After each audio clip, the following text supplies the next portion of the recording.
Unit 2. Exercise 2.01. Good morning, everybody, and welcome to the Ludcaster University French Department. I'm Graham Wayne, Professor of French Literature and History. I'm afraid you may have seen my photo on the notice board. I'll be speaking in English today. No doubt I'll be meeting most of you properly in next week's seminars, when we'll switch to French.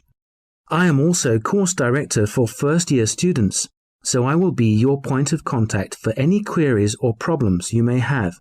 You should have my contact details in the folders you received. If you haven't got one of the course introduction folders, let me know about this.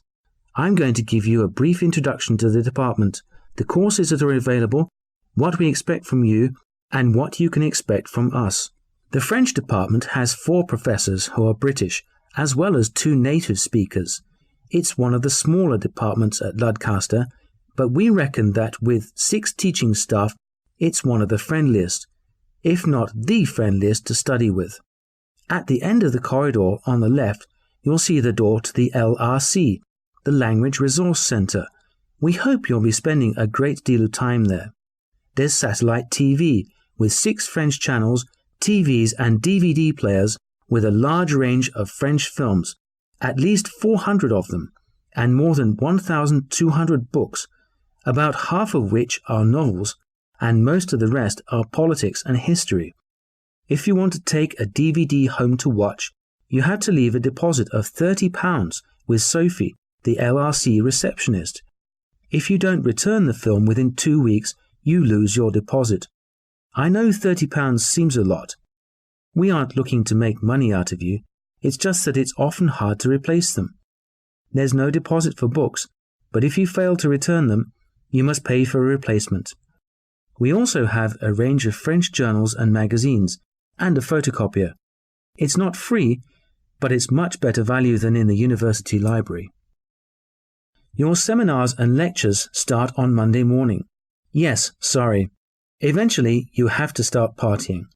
Most of the course units are compulsory units in the first year, but after the first semester, you can choose from 4 voluntary units. In fact, you have to choose 2 of those. To start with, in your first semester, we concentrate on your French language skills. All of you will do writing skills, speaking skills, and, everybody's favorite, advanced grammar. Don't forget the compulsory literature unit. The books are on sale in the bookshop downstairs. The library only has 10 copies of most of them. And there is also French history. I'll be taking both of those units, so I expect you all to become experts.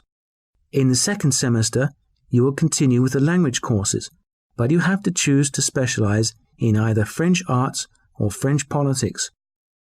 If you're taking the latter, you'll need to get good results in French history. Attendance of all seminars and lectures is compulsory. Professors take a register in seminars, and there's a sign-up list at lectures. Don't forget that we're a small department, so we notice if you're missing. You'll have 6 seminars and 8 lectures a week. All lectures and seminars last 1 hour each, so you'll have a lot of free time to study outside these teaching hours. If you miss more than 3 sessions, that's either seminars or lectures, without good reason, you'll receive a warning. If you do that again, a written warning will be issued. If it happens a 3rd time, you might be asked to leave the course. Remember, if you're ill or can't make it to class for some other reason, give us a call. The number's in the folder. We are not a police organization, but we expect you to take your studies seriously and attend all classes, however appealing it is to stay in bed on a cold morning.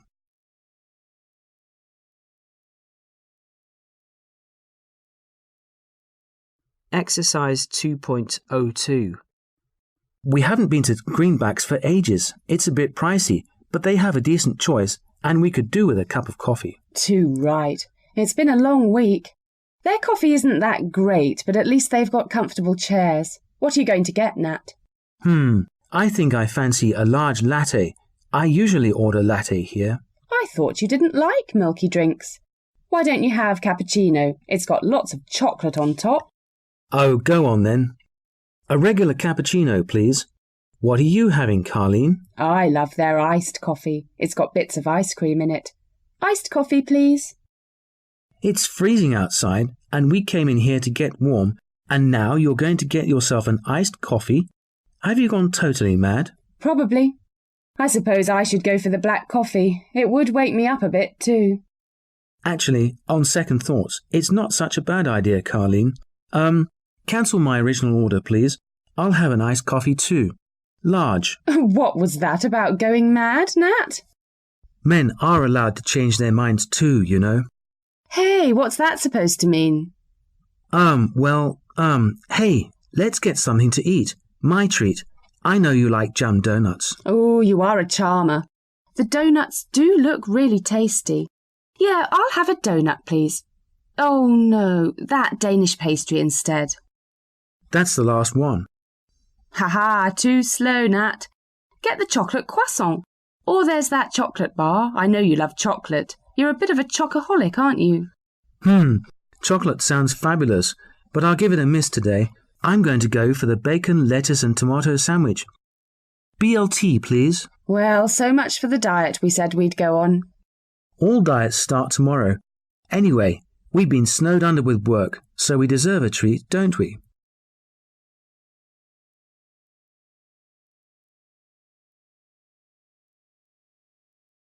Exercise 2.03. Hi there, nice shop. Don't I recognise you? Your face seems really familiar. I used to work at the entrance selling tickets at the ski centre, and I did a bit of ski instructing too. Maybe I was your instructor. Hey, that's right. It wasn't me. You taught my 2 kids to snowboard. They loved it so much. They make me bring them back every year now, so now I know who to blame. I'm glad they liked it. It was a great job. Doing something you love and getting paid for it. It was a bit of a dream. How come you gave it up? I twisted my knee, and I suppose it was time to get a bit more serious about a career. So I'm manager here now. I still ski a bit when there's time. Anyway, how can I help? I was wondering how much ski hire is nowadays. I've got some friends coming here next weekend. Oh, we hire skis out for $26.50 a day. $26.50? That's reasonable. How's the quality? They're nearly all pretty much top of the range. If you need gloves and a mask, that's a bit extra. It's $36 a day, which is still pretty good. $36 a day, including skis, right? Yeah, it's a good deal. Do we need to reserve? No, not in off-peak season. Cool. How about hiring a snowboard for a day? It's a bit pricier, $32 a day for a good board. 32? Wow. I remember when it was $25 a day. Snowboarding's popular now. Everyone's doing it. It's taking over from skiing in some resorts. Come to think of it, how much are lessons? I presume you can get those here too? You bet. It's $125 a day for one-on-one instruction, 3 hours in the morning and 3 in the afternoon. Personally, I'd recommend learning as a part of a group though. It's more fun and it's quite a bit cheaper. It depends what you prefer. That's $76 per person for the same number of hours as individual instruction. That's a good deal. Does that include equipment hire? Well, since you're our first customer of the season and you recognise me, we might just throw that in. Fantastic. We'll definitely see you next week. Oh, one more thing. Is off-peak season still until the end of November? Yes, and then for the whole of March. Oh, hang on, no. The seasons have changed a bit. I can't believe I forgot. The centre's closed from the beginning of April to the end of September. Off-peaks from 1st October until 10th December. And then peak season is around Christmas and New Year. Post-Christmas off-peak season is also the whole of February and March. Yeah, so peak season is from the 11th of December until... From the 11th of December until the 31st of January. Lots of school groups in January, even though it's 50% more expensive than off-peak season. So we're getting a good deal by turning up at the start of the season? Oh, definitely. It's a good idea anyway. Word hasn't really got around that everything's up and running, and most people are at work, so you get the slopes pretty much to yourself.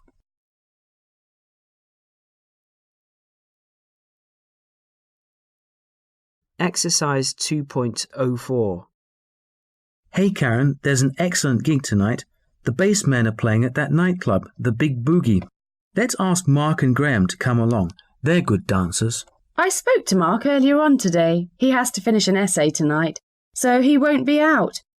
Graham's about to go away. He'll be off to do some bird watching. He said there are some peregrine falcons around, and he's got to get a glimpse of them.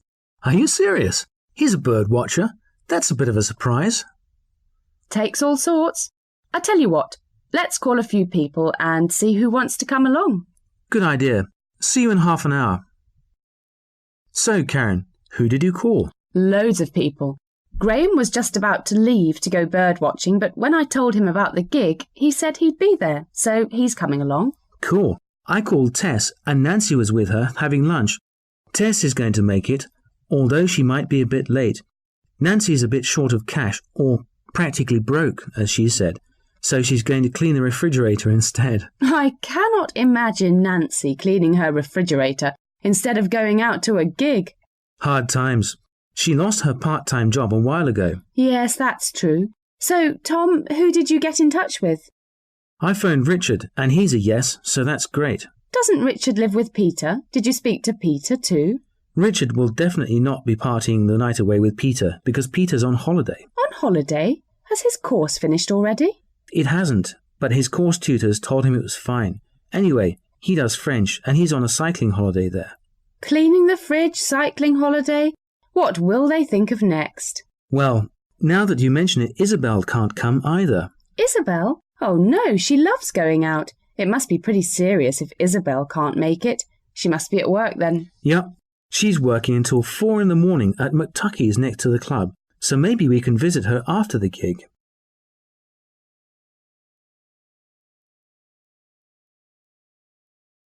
Exercise 2.05. Hi everyone. Sorry to interrupt your work, everybody, but I've got an announcement about the company ball. Yeah, sorry, this'll just take a few minutes. I know I usually go on, but this really is just a quick one. There have been a couple of changes, notably in terms of the venue.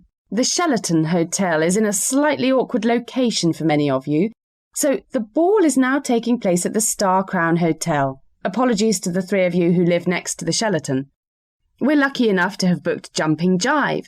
They're a great live band, so I expect to see you guys strut your funky stuff on the dance floor. Don't worry, I won't be dancing. It's an informal event and we want you to let your hair down, but no jeans, please. Dress code is formal. I'm sure you're going to look fantastic, which will be a first for some of you. Tickets are going on sale tomorrow, and guess how much they cost? $40. That's what was originally decided, so we have now printed all the tickets with that price.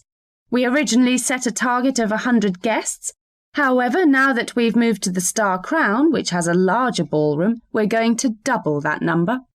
This is great news, and not only because there'll be a bigger party with a great atmosphere, but also because it means we can reduce the price of the tickets by $5 per ticket.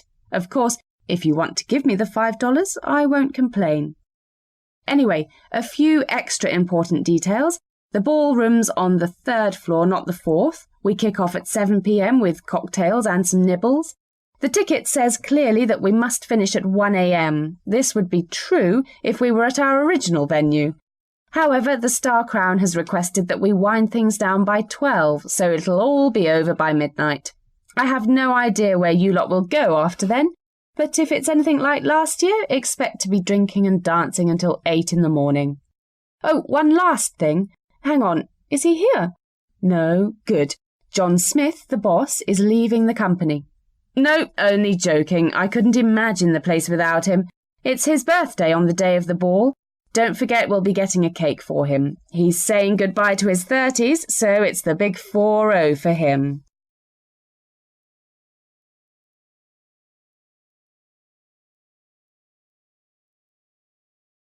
Exercise 2.06.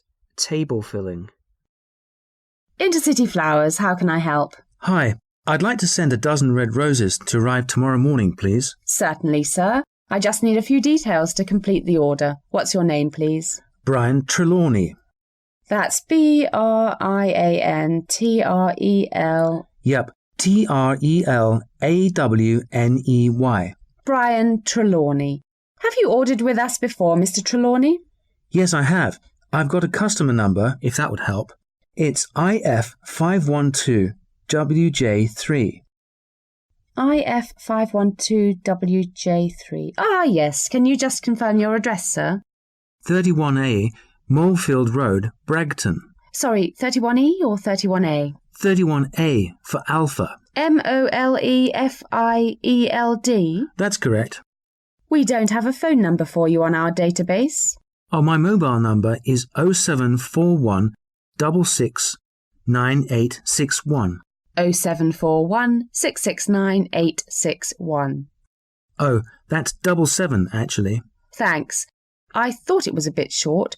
Thank you. OK, that's in. Your email address, please. We'll send you an email confirming the order.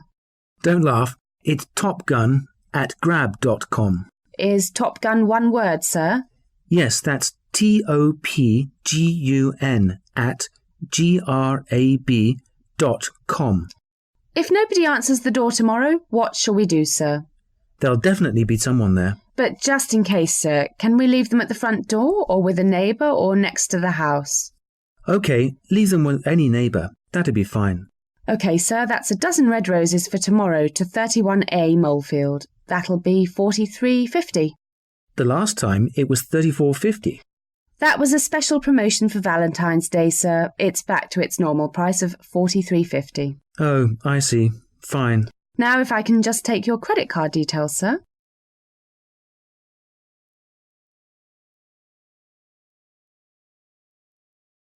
Exercise 2.07. Table filling. Can I help you, sir? Yes, I've been a bit careless and left my driver's license on a train. Oh dear. Well, Let's take some details and we'll see what we can do. What's your name, please? George Lazenby. That's Lazenby. can I have your address, please, Mr. Lazenby? Yes, it's 9 Grover Lane. That's Grover. Is that the Grover Lane in Chavton? Yes, it is. Do you know it? It's next to the tennis centre, isn't it, by the entrance to the car park? That's it. Wow. British Rail does get everywhere. It's a nice area, Chavton. Anyway, back to the licence. Do you know the licence number? Yes, my wife had the number, luckily. It's 8498971PQ. So it's 84989... 71PQ. I left it in a bag, a red plastic bag. OK, that's helpful. The chances are it's been handed in at a station. Was there any shop name or other writing on the bag? I can't remember. I just know it was a red plastic bag. Which train did you leave it on? I went from Chigley to Camberwick Green. What time did you get on the train? The same train as every day. I get the train at 3:42 and get off at about 4:20. OK, have you reported this to the police? Yes, I phoned them as soon as I realised I'd lost it, and they recommended I got in touch with you.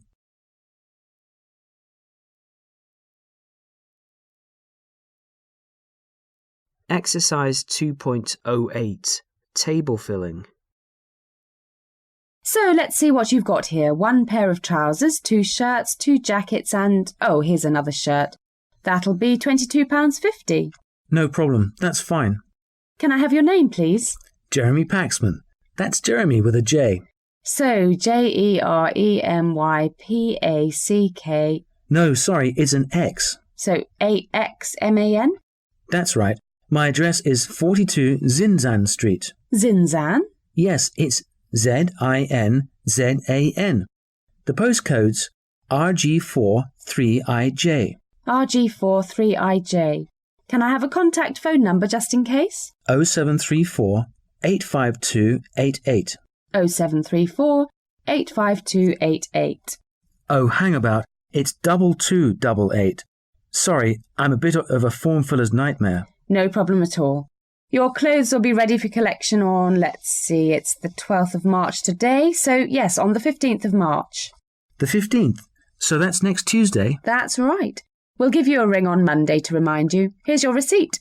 Do I pay now, or can I pay on Tuesday? Pay on collection. Great. Well, have a good weekend. You too, sir. Goodbye.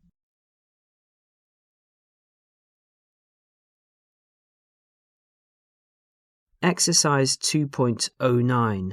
Table filling. Hi, Bob. I'm not going to make it to the office today. We're stuck out here in a traffic jam and I'm going to miss the plane back.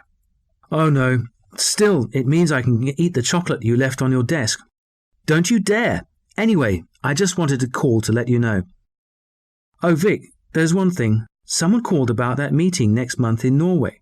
Oh, is that Danielle something or other? Hang on, I'll just get the post-it note. Danielle Stool. Have you got a pen handy? I'll give you all the details and you can sort it out when you get to the airport. Yes, hang on. Okay, got one. So it's Danielle, Stool, with an E after the L. That's right, Stoole. Is she a miss or a Mrs.? She didn't say. I suppose that makes her a Ms. Okay, did she give the address of the office? I said I'd stop by to see her.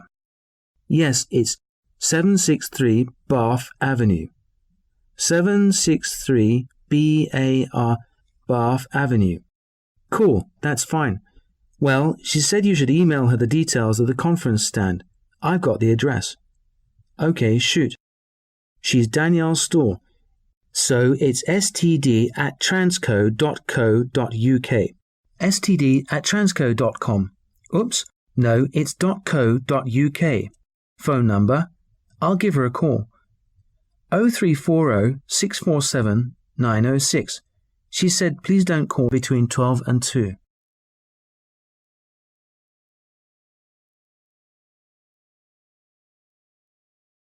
Exercise 2.10. Table filling. Hi, this is a message for Sam Botterill of Credit Co Financial Services. My name's Peter Sellers. That's SELLERS. And my application number is, hang on, here it is. GO638710NS. Just in case, my address is 5 Milligan Street. That's 5 MILLIGAN Street. And I'm applying for the Silver Standard card, not the Gold Standard card. I understand the Silver Standard card has a credit limit of £3,500. I'd like to ask if my application has been approved. Please call me anytime from 7 a.m. to 9 p.m. on this number, 069 100 229. Thanks very much. Bye.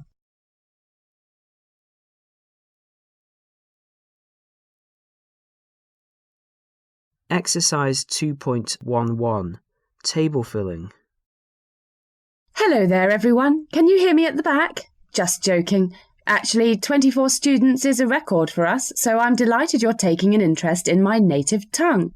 Rather immodestly, we like to think that Czech Language 101 is the best taught course on campus, but that's probably what all the other departments think about their courses.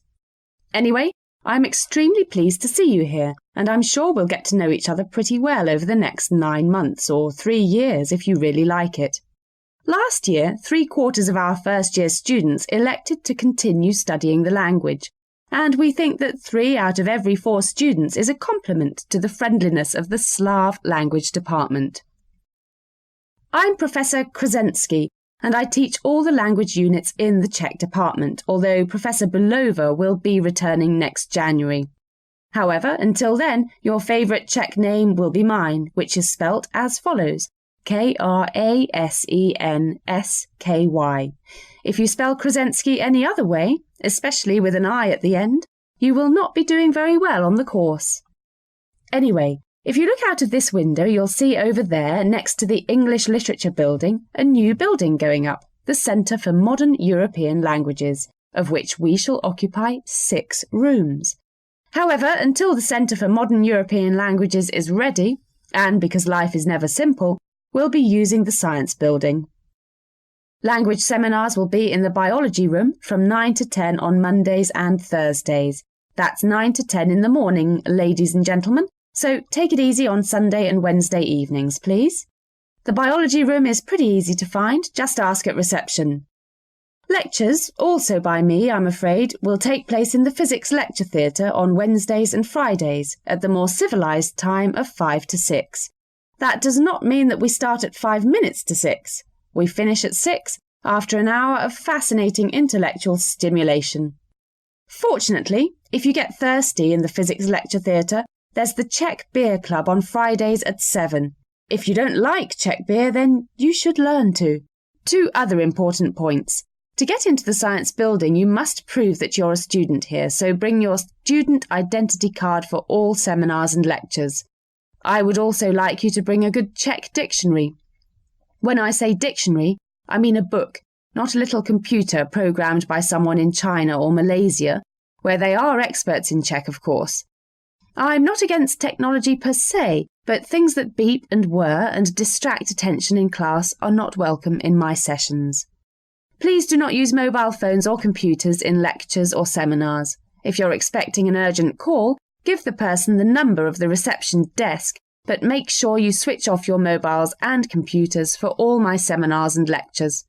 Also, you may think your computer can translate everything, but your head, with a decent dictionary to help, is better and quicker. If your computers can do it already, then you wouldn't have universities, which would be a pity because I rather like my job.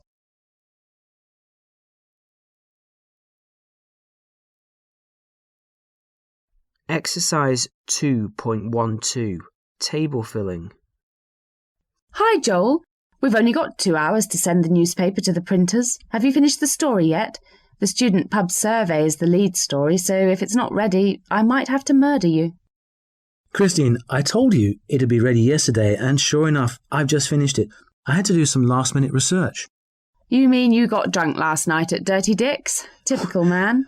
Well, I had a couple at Molly O'Holly's too, and I'm nothing if not thorough. You've got to admire my scientific approach. Anyway, I'm glad you finished it. Well done. What were the results? Bit of a surprise, actually, although I did predict that male arts students mostly drink bitter at the Rutland, and that's true, according to the survey. Another good reason not to frequent that particular pub, then. What about the guys who study science? Do most of them go to the Rutland, too? I thought they would, but even a man with his finger on the pulse of university culture can be forgiven for the occasional error.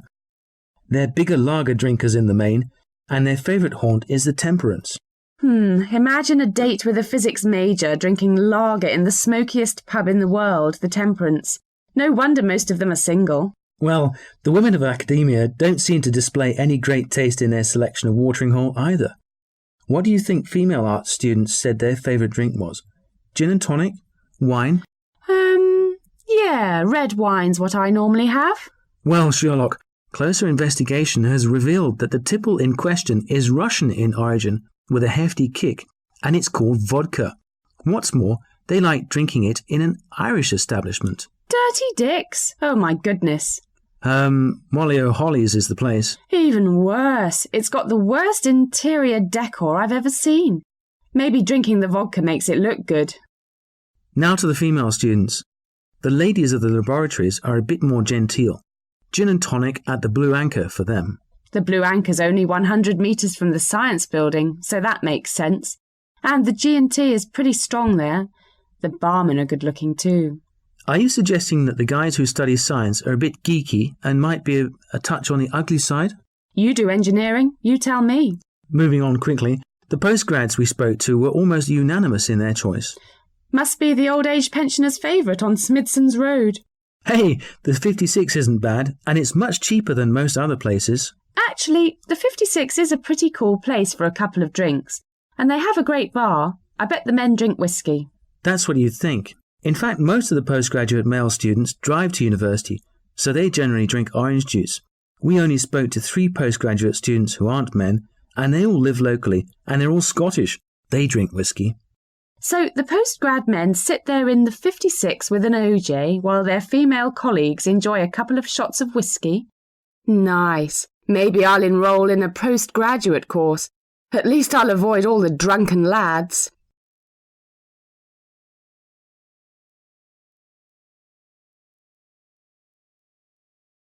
Exercise 2.13. Table filling. Financial news now, and a quick look at one of the big players on the stock market, Megacorp, the media and electrical appliance giant. Not much was happening with Megacorp shares around Christmas, when they were priced around $3.50, but news of the potential resignation of Jan Eubank, their hugely successful first female CEO, rocked confidence on the financial markets. The shares ended the year on just $1.38, and the average price for December was exactly $1 more than the minimum price, with 3.6 million shares traded in that month. January saw a positive avalanche of trading, and after the previous month's mean figure of 2.38, shares started selling like hotcakes, and almost 20 million shares were bought and sold. If another 500,000 had changed hands on 31st January, it would have been 20 million in that 1 month. But by then, the CEO had finally confirmed that she would be staying, and a couple of board members resigned shortly afterwards. The average share price for January was 2.16. All things considered, it was a respectable figure, just 0.22 lower than the December average. Whilst their rival Trend Media Incorporated held its February share price at an average of $3.50, Megacorp achieved the comeback of the year so far, ending with a February average of 3.51, and that difference between the two companies may be only 1 cent, but it's a huge psychological boost to Megacorp, especially after investors fought tooth and nail to buy a total of 10.2 million of its shares in February. 10.2 million being just 0.1 short of a February record. Who knows what ups and downs March will bring? Back to the studio.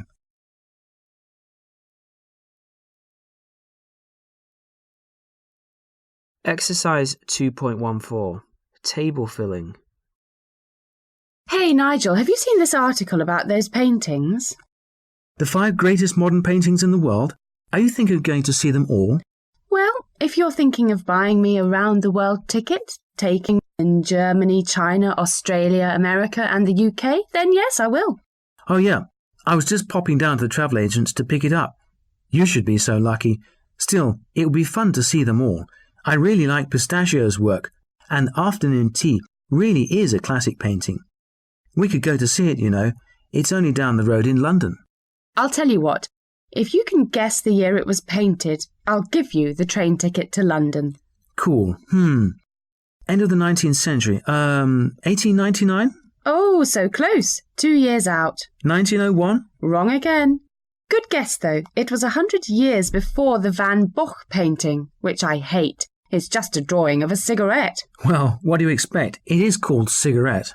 Anyway, if you get yourself over to Beijing, you can see it. Shanghai, actually. All right, so Beijing got the Olympics, and Shanghai gets a ciggy. Good deal. Anyway, I'm not too partial to Van Gogh's stuff. I do like Whistleton, though, and I love the colours in Electricity. I'm with you there. It's a bit of a miracle how the painting still looks fresh today. Those sparks seem to jump out at you, even though it was painted about 2 years before the end of the 19th century. You know, we could make it to Berlin, even if it were just to see a piece of canvas from 1898 called Electricity. Well, we could go clubbing too. Hold on a minute. If we're really going to pull our fingers out and genuinely make an effort to see a modern classic, we should fly over to Melbourne to see Roland's Post Office. Sad story, that. He painted it in 1917 in the war. He died the week after he finished the painting. Still, we could go over there for the Melbourne Cup. I love horse racing. You're all heart. So we've just about got enough cash to cover next month's rent, and we're on about flying down under. Anyway, it's 1916. Oh, hang about. No, it's 1917. I stand corrected by myself. When he painted it, it was such a different style of painting, such a revolutionary portrayal of everyday life. I suppose it defined a new movement. Well, that's more than can be said for Pincher. Washington's never really tickled my fancy, and I wouldn't spend a fortune to fly there to see a picture of an old woman stealing a bag of peas from a supermarket. What a load of rubbish. 1986 wasn't a vintage year for art. That depends. Calling it Shoplifter wasn't very imaginative, but in 1986 he did paint one picture every week, including Shoplifter. That is amazingly prolific. What about if a shoplifter walked into the Washington Gallery and stole Shoplifter? It'd be great publicity. Yeah, and some sort of justice.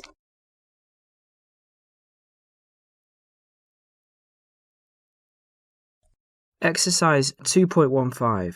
Table filling. Hi, can you explain the different types of train tickets to me? It's a little bit confusing.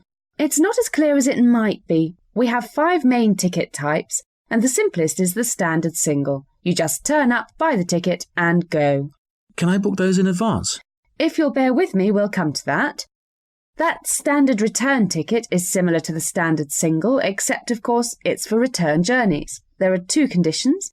You have to make both trips on the same day, and the second one is that you must travel after 9:45 in the morning.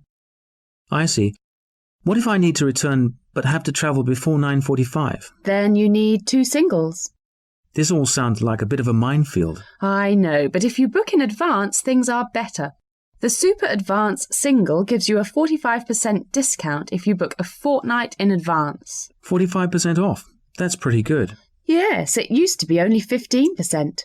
If you want an even bigger discount, go for an Astra Return, which you have to reserve 4 weeks before your outward journey. It's a 60% discount compared to standard prices, and you can return any day within 6 months of your outward journey. That's a really good deal. So if I want to book, say, 7 weeks in advance, that would get me an Astra Return. Yes, as long as you book 28 days or more before your trip. What's the Roma? Is that something like Interrail? Yes, it's £247 for a month, and you can use the entire network for that period. So I can travel anywhere, anytime on the network for a month? As long as there's a train going. Oh, and it's standard class, not first class.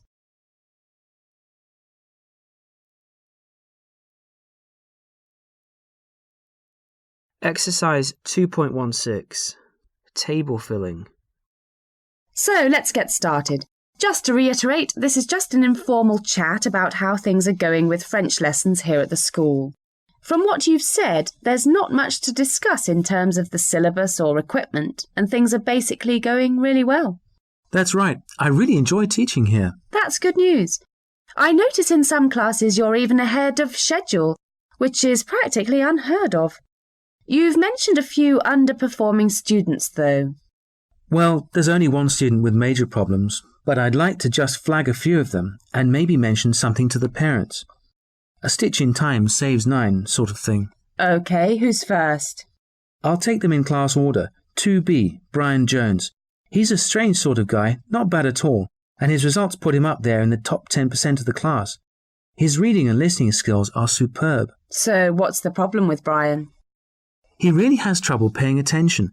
When we're in the middle of a role play, his mind will just wander and he's in a world of his own. It's not particularly disruptive, it's just that it happens pretty often. Let's just make a note about concentration levels. If he can't pay attention in other classes too, it could be serious. Now on to 4C. It's a great class. We're having some really good discussions. However, I think Lydia Robinson is finding things tricky. Lydia? Is that Robert's sister? They really look alike. That's Lydia with a Y. So it's Lydia.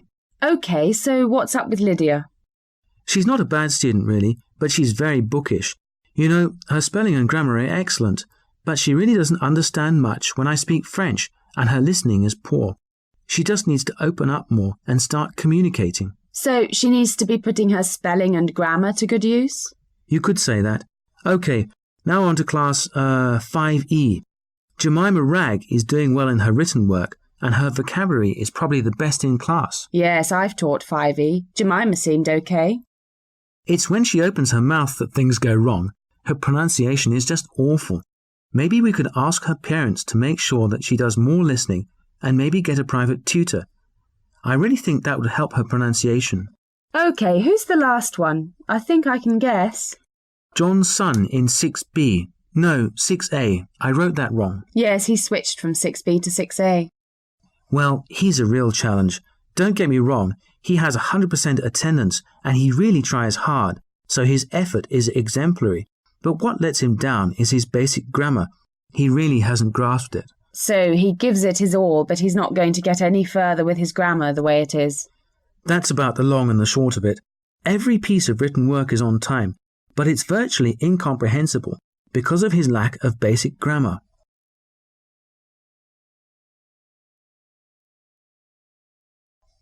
Exercise 2.17. Table filling. The nation-state of Slovenia in southern Europe is bounded on the east by Hungary and Croatia, on the south by Croatia, and on the west by Italy. Its northern immediate neighbour is Austria. Slovenia is a tiny country with a surface area of approximately 20,000 square kilometres, which is about 7,800 square miles. Its capital city is Ljubljana, and the other major city is Maribor. The country has a complex and fascinating history and a rich cultural history, little known outside the country's borders. The region was settled in the 6th century AD by the Slovenes, from whom the country takes its name. Nowadays, far from being the economic backwater that its relative anonymity suggests, Slovenia is making great strides in terms of development, thanks to targeted investment in technology infrastructure. With its 2 million citizens enjoying some of the highest rates of mobile phone ownership and internet connection access in Central Europe. One of the country's major industries is software development, although two more traditional sectors employ more people, textiles and steel.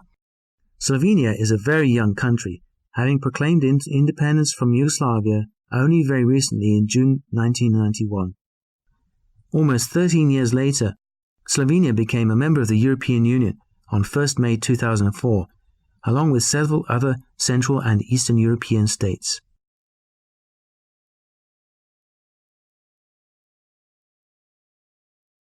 Exercise 2.18. Table filling. Following the passing of the British Library Act by Parliament in 1972, the British Library came into operation with effect from the 1st of July 1973.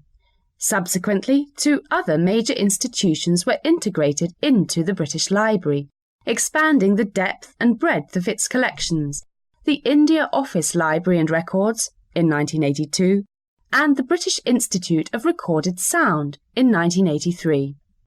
The British Library has a number of constituent parts. The major sections of the organisation known as the British Library are the Library of the British Museum, Patent Office Library, National Central Library and the British Library Document Supply Centre. The Department of Printed Books of the British Museum was founded in the same year of the foundation of the British Museum in 1753. The library has the privilege of legal deposit, which means that a copy of a large proportion of all printed material in the UK goes to the British Library. These include not only books, journals and magazines, but also newspapers, maps and printed music. The British Museum's domed reading room is well known in intellectual circles and was designed in the 1850s at the instigation of Sir Anthony Panizzi, then Chief Librarian. Originally, the reading room was open to the general public, but due to overcrowding, a pass was required for admission. In addition to Vladimir Lenin, other famous readers in this exclusive place of study included Karl Marx and the writers Charles Dickens, George Bernard Shaw and Virginia Woolf. The British Library Document Supply Centre currently administers a stock of over 260,000 journal titles, over 3 million books, almost 500,000 conference proceedings, and nearly 5 million scientific reports. Its 20,000 customers from all over the world make about 4 million requests every year. Thanks to the Internet, customers can now access information and services online as document supply is achieved via electronic means. The British Library's website is www.bl.uk.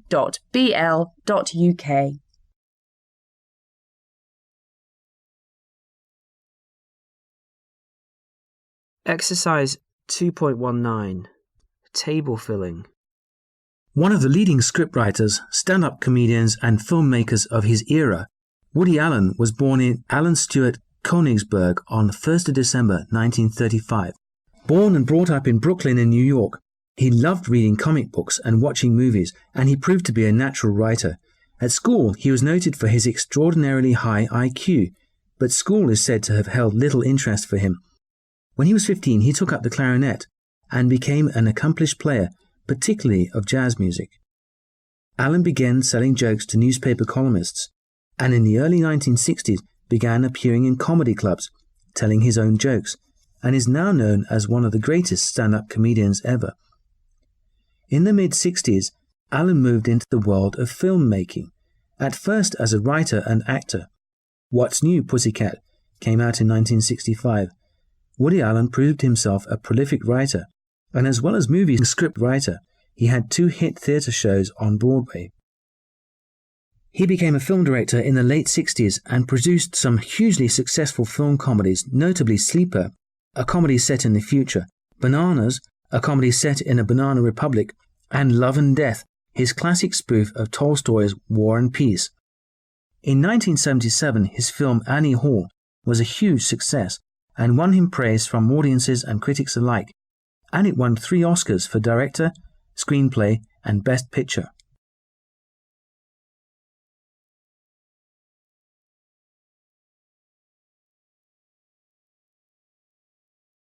Exercise 2.20. Table filling. Splendor Hotel reception, how can I help? Hello, I'd like to book a room for tomorrow, please, for 3 days. That's fine, sir. We have plenty of free rooms. Would you like a single, twin or double room? A double room, please, and it must be non-smoking. No problem, sir. All rooms include breakfast here. English, continental or fresh fruit? Oh, the English breakfast is too greasy for me. Continental, please. Oh no, fresh fruit, please. Very good, sir. Can I take your name? John Smith. Oh, and can I just check that you have tennis courts? Indeed, sir. They're just next to the beach volleyball courts. Not really a beach volleyball fan, but have you got squash courts? Yes, sir, we have 2. Excellent. I take it I can hire rackets and stuff. That's right, sir. Am I right in thinking you have about 12 table tennis tables too? Aren't they on the top floor with a great view of the sailing ships? Sadly not, sir. We've got 4 tables in the sports centre on the 5th floor. Naturally, we have bats and balls for hire. Fabulous. I'm not that bothered about watching sailors having fun. What time will you be arriving tomorrow, sir? I think my flight gets in around 3:40 in the afternoon, so I reckon I'll be there at 5:15, as long as the traffic's okay. You should allow 2 hours, sir. It's the rush hour. Ah, okay, so 5:40 it is. What time is checkout? I'll be leaving on Wednesday, and the flight's kind of late. What time is your flight on Wednesday, sir? Oh, I think it's 6:30 to LA, so I should probably leave the hotel at 3:30, shouldn't I? You might need to leave earlier, sir. You normally have to check in at the airport 2 hours in advance, and the traffic jams are really dreadful nowadays. I'd recommend leaving here at 2:45. Okay, I will. Can I get a late checkout? That's fine, sir. I'll put in a late room checkout at 2:30. That's wonderful. Can I just check if you got broadband internet connections in the rooms now? Indeed we do, sir. It's a very quick connection, too. This is all good news. One more thing. I need to hold a meeting on Tuesday afternoon for 12 people. Can I book that now? Of course, sir. I can book a meeting room for you. It's perfect for 12 people. Will you need a projector or a screen or a whiteboard? No thanks. It's not that kind of meeting. Well, the London room is booked for you. Will that be all, sir? Yes, that's great. I'll see you soon. I have to run to catch my plane. Have a good flight, Mr. Smith. We'll see you soon. Great. Bye.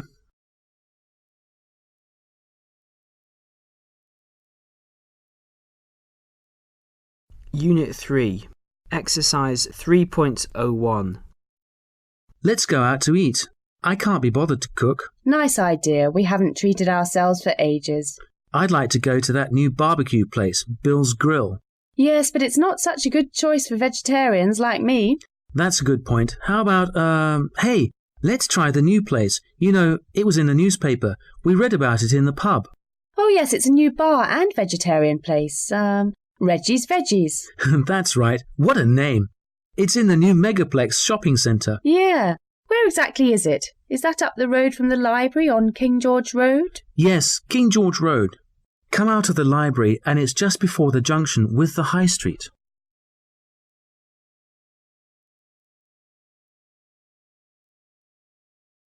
Exercise 3.02.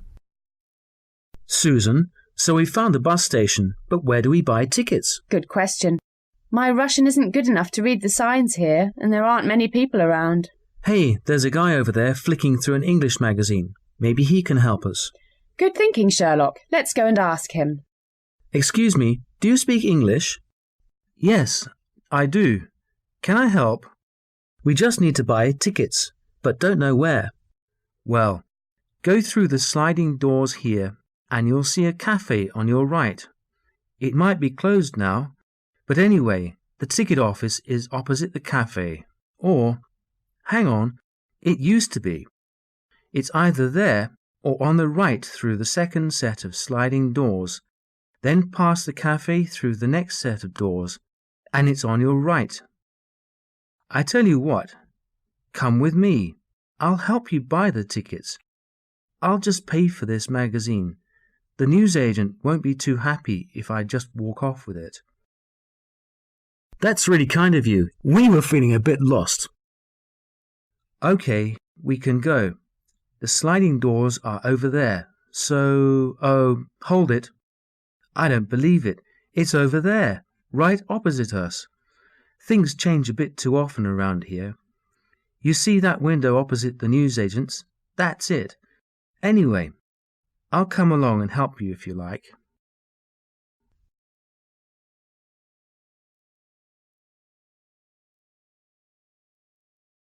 Exercise 3.03. Sorry, I interrupted you. So the bookshop's on Broad Street? The bookshop's on the corner of Broad Street and Elizabeth Avenue. It's on your right as you head east along Elizabeth Avenue. So, on the right, along Elizabeth Avenue. I see. Nice. Cheers. What about the students' canteen? I'm starving. Have you registered at the Students' Union office yet? I haven't done any of the paperwork yet. It shouldn't take long, should it? Not if you've got all your documents. First, you have to go to the university registration office. Is that near the bookshop? You should be so lucky. Actually, it's not far. Go up Broad Street, turn right along Main Street and carry straight on over Hoagie Road and you'll see it on the left. There's a huge sign. OK, so it's up Broad Street, right along Main Street, and then I carry it straight on over Hoagie Road and I'll see it on the left at the sign. So I register there. And then I go to the canteen for lunch? Not so fast. Then you've got to take your university registration form to the Students' Union office, which in an ideal world would be just round the corner from the university office. Nice. That's handy. But this is the real world. So you go back west along Main Street. Oh no, actually go south down Hoagie Road and turn right after Georgetown Square. That's sort of a park. Loads of people have their lunch there if it's not too cold. Anyway, after the square, turn right onto Elizabeth Avenue and you'll see the student office on the left, opposite the square. It's halfway along Elizabeth Avenue. Cool. So I can get lunch vouchers there? Hold your horses. You have to register with the Students' Union, then go and get your lunch vouchers at the Students' Union shop. Don't tell me. It's in another solar system. Well, it's not quite that bad, so you can leave your spaceship at home. A bike's a good idea. There's a second-hand bike shop on the southwest corner of Main Street and Broad Street. Really cheap. Cool. Corner of Main Street and Broad Street. That's it. Anyway, to get to the Students' Union shop, just go out of the Students' Union office, go north right across the square, there's a path, and the Union shop's over the road on Main Street. So, I buy my tickets there, and the canteen's just around the corner. Not quite. The canteen's on Hoagie Road, over the road from the southeast corner of Georgetown Square. It's on the corner of Elizabeth Avenue and Hoagie Road.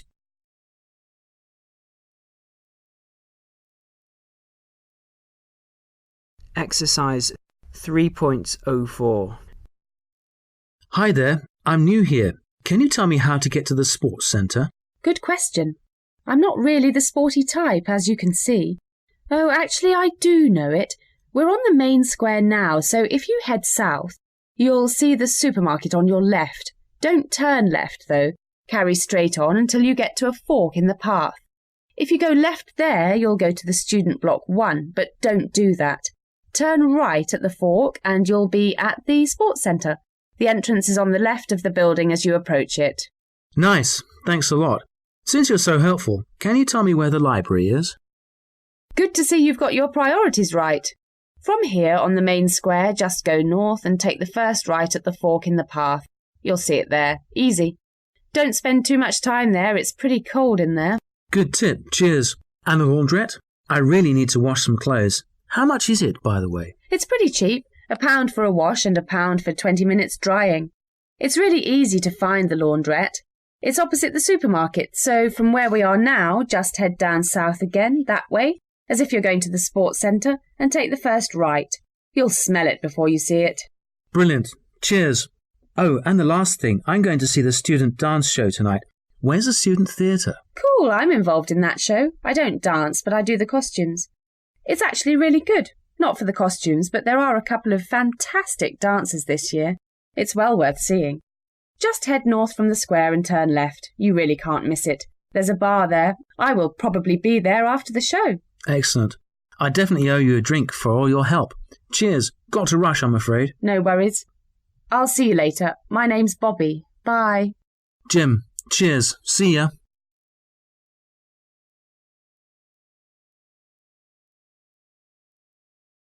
Unit 4. Exercise 4.01. Ouch.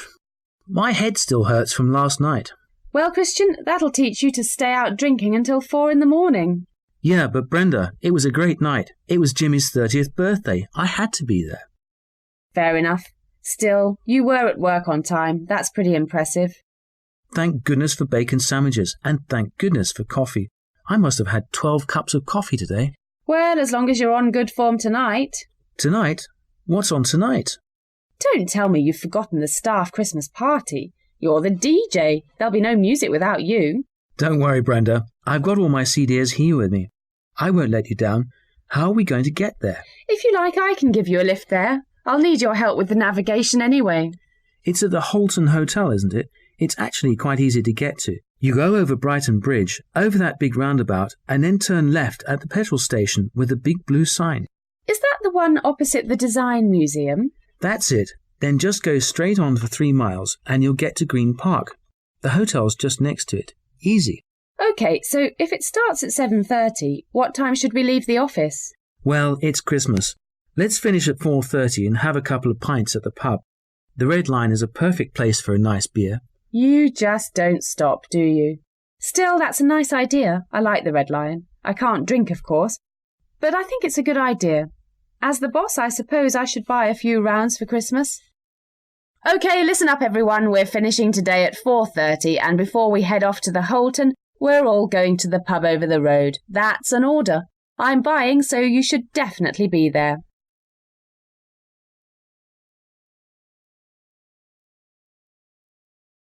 Exercise 4.02. Good evening, everyone. Thanks very much to Monica for that introduction. As she said, my name's Carl Ragg, and as you can probably tell from the uniform, I'm a policeman. I was invited to give this talk after a conversation with the student union I had at a meeting of the Crime Victims Association, for which I work on a part-time basis as an advisor. I feel it's vital for the police force to show an active interest in the feelings and experiences of victims of crime. It helps us to help people who are in the unfortunate situation of having a crime committed against them, and it keeps us focused on the importance of preventing crime from occurring in the first place. And that's why I'm glad the Students' Union has asked me to come to the campus tonight. By putting on events like this, they show they take these issues seriously. If you only read the newspapers and watch the TV, you'd think that the most common crime committed against students is rape. Thankfully, this is not true, and it's rare on this campus, although of course just one case is too many. The most common crimes committed are physical attacks, generally in pubs and clubs, but by far the most often reported crimes involve burglary of student accommodation or stolen mobile phones and laptops on campus. This is extremely unpleasant, but at least it very rarely involves any personal injury to the victim. I mentioned the media's coverage of crime. You've probably read that for certain offences, crime rates have risen dramatically over the past few years in society as a whole, and nobody would expect journalists to be focusing on any improvements. Good news doesn't tend to make the headlines. Any university is part of society, and there's no doubt that crime is a fact of life. Still, crime has actually fallen on campus over the last 5 years, and I think that's largely thanks to the university authorities and the Students' Union increasing crime education activities, such as this, and by putting in better lighting and changing the design of some of the more isolated parts of the campus. Surveys show, however, that students worry more than ever about crime. This is completely understandable, given the media hype that there is about crime. As I mentioned before, although crime rates are down, as soon as a serious crime occurs, it is all over the front pages and the lead story on the news. There's no way they would report good news about an increase in the number of police officers patrolling campus, or that 99.9% of students never fall victim to a serious violent crime. That's not news that sells. I'm most certainly not saying that nobody should worry, and that you should walk around at all hours of the night in dark passageways with nothing to fear. What we do advise people is that a good dose of common sense is the best deterrent. That means you take responsibility for your own safety, which is a message I'm glad to see the student union putting across. It's true that you can take self-defense courses, but that doesn't mean you'll be able to fend off any attacker or throw someone over your shoulder if they're a bit drunk and irritating you in a bar. The main weapon a good self-defense course equips you with is not physical techniques or how to use a knife, or telling you to walk confidently, although I think that helps you make sure that you are thinking about your safety. A good self-defense course should actually be the beginning of an instinctive awareness of possible threats to your safety. So as students on campus, what practical measures can you take to maximize your personal security? Well, you could just sit at home with 10 other friends, with all the doors and windows closed, ready to call the police whenever you hear an unfamiliar sound. But life wouldn't be that much fun for you. Let's take a specific everyday situation. You've got some coursework to finish, and you stay late at the library, which means you have to go home in the dark, unless you want to sleep in the toilets or between the bookshelves, which is not really an option. I'm assuming you will have a mobile phone with you, which is an excellent security measure, because of course you can call someone at any time. We think the best way to stay safe in this situation, though, is to ask one of your flatmates to stay in the library with you until you finish work, and then to make the journey home together. It's more sociable, and there's safety in numbers. If you are unlucky enough to be faced with a crime, such as being mugged, it's a nasty situation. You have to make a quick decision, and your first instinct may be to resist forcefully, but we advise against this. You don't know what the criminal is like.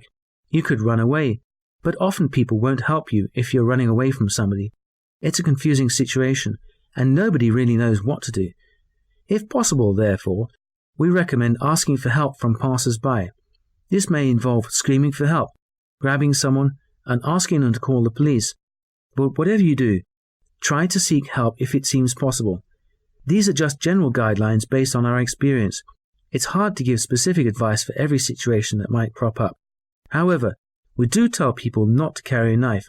You might think you can scare off an attacker, but in an attack, it's the thing that makes it most likely that you end up injured. And it's illegal to carry one, of course. I always feel a little uneasy about giving these talks, because there's a fine line between trying to make people aware of the dangers of living, working, and socializing on campus, which can't be protected like an army base, and, like any place in society, can never be 100% safe. Your university careers should be the best years of your lives, but don't forget, there's no wall around the place keeping out anyone wanting to commit crime. Still, in general, the good news is that the crime you'll most likely come across is somebody copying your essay, which is illegal but not physically dangerous. So that's the end of my talk. Thanks for listening. And don't forget, the police take crime very seriously, so please don't be afraid to contact us with any questions or concerns. The Student Police Liaison Officer is WPC Linda Smith, and she's based in the office next to the Student Union shop. Thanks again, and have an enjoyable and safe evening.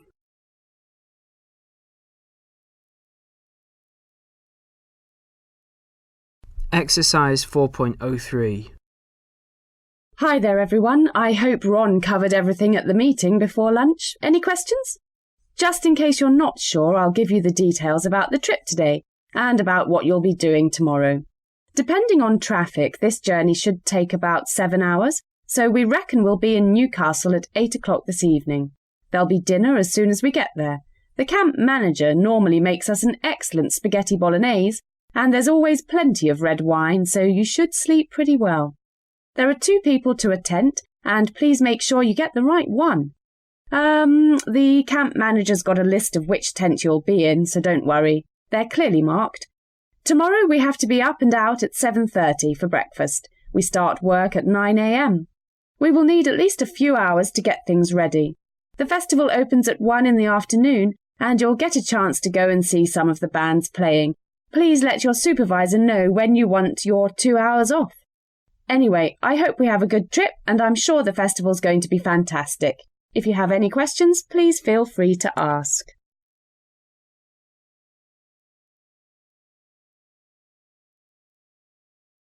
Exercise 4.04. What time does a match start on Sunday?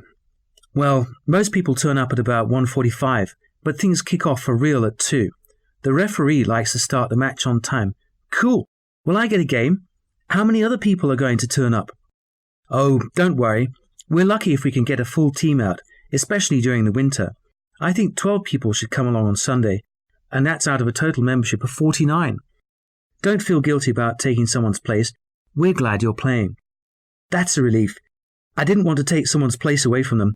It'll be good to get some exercise. Oh yeah, you'll be doing a lot of running. We're playing an army team. The soldiers normally give us a pretty good game. Does it get a bit rough? Not really. The referee, Brian, is semi-professional. He keeps things under control. Cool. See you on Sunday then. Yeah, see ya.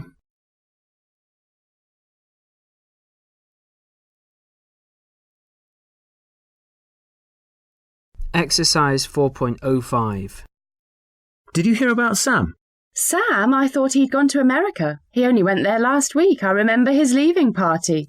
Oh yeah, that was a good one. Anyway, he's back now. What? He only left the country a few days ago and now he's back? I thought he said he had a job lined up there. That's what he thought too. His cousin's got a company there, so it looked pretty good. Yeah? Wasn't he going to work in the office? That's what he thought. He was going to be office manager. The company's pretty big. So, how come he's back here? I thought he had all the documents and everything. It took him ages to get them. Well, he did at least arrive in America. He flew to Chicago and thought everything would be absolutely fine. He was going through customs, and he'd had his fingerprints scanned. And then the immigration officials called him over for a special interview. Oh no, so he didn't have the documents? Well, that's the weird thing. He did. He showed them his visa and his letter of invitation, but it didn't make any difference. There was a problem with his fingerprint. You must be joking. He had a visa and a letter of invitation, but his fingerprint was wrong. They questioned him for 3 hours, which must have been pretty terrifying. Sam said they were really intense. I think he was terrified. So what was the problem? That's the thing. They said he had the same fingerprint as a suspected terrorist that they're looking for. He kept on telling them he didn't look anything like him, but they didn't want to know. So Sam's a wanted criminal? That's a good one. Unbelievable. Did they hurt him? Oh no, nothing like that. He says they were actually really polite about it. So they were really polite, but they threw him out of the country? Yeah, but not after they bought him a cup of coffee. Amazing. The immigration guys told him he had to return home on the next flight. They said they had to follow rules and regulations, and they had to do it. That's amazing. So they gave him a coffee and put him back on the plane? That's the long and short of it, yeah. Not much of a trip. His cousin's not too pleased, not having his new office manager, and Sam just can't believe it. What's he going to do now? Didn't he quit his job before he went to America? Sadly, that's true.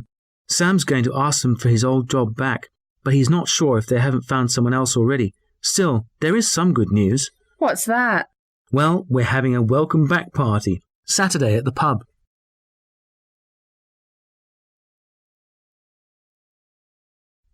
Unit 5. Matching. Exercise 5.01. Hi, Gordon. How's the service department doing today? Pretty well, although we're a bit snowed under. Excuse the pun. Don't worry, everyone uses it in the first week it snows. Anyway, I really came down to ask about the scut we had in the hollow tube dash. Its brakes needed replacing. Mr. Bogdanovich phoned me this morning to ask about it, and it sounded like he might come into the shop. No worries. He came by about 20 minutes ago and picked it up. He even bought a few other things because he was so happy with the quick service. Good work, Gordon. He's one of our best customers. Okay, what about the rest of the bikes? I know the Rally Sprinter needed some unusual tyres that we ordered from Barnaby's. Have they got here yet? No, not yet, I'm afraid. So that's not ready yet. As soon as they arrive, I'll stick them on straight away. Speaking of which, there's some good news. Check this out. See the Coolio Truckmeister? It's got spanking new wheel rims on it, and it's a fantastic ride. I might get one for myself. You might need a pay rise for that. Anyway, that's good news. I'll call the customer to let them know it's ready. I already have. They were going to collect it this morning, but it looks like they didn't make it. Good stuff. Have you sorted out the Cruzy King? The owner said the seat was like a razor blade. Easy peasy. I put on a new wider saddle. All done and dusted. Mrs. Snaggins says she'll be in on Wednesday to pick it up. This just gets better. Very efficient, Gordon. Next item on the list. The Thang Shudder Buddy. Did you manage to get the Thang parts? Was it front or rear suspension? Both. This is a bit boring, but it's gone. The parts arrived this morning, and I put them on. Mr. Robinson just called in on his way to work and collected it. He was over the moon. It wasn't supposed to be ready until tomorrow. No wonder he was happy. Easy job, though. The last one's a Sonic Boomer, ugly beast. It's just had a bit of a bashing, but I straightened it out. I thought it might need a new slide, but the customer wasn't bothered about it when I called them. So I just fixed the handlebars, and looks pretty good now, though I say so myself. Brilliant stuff, Gordon. Maybe you'll get that pay rise sooner than you think. Don't quote me on that, though.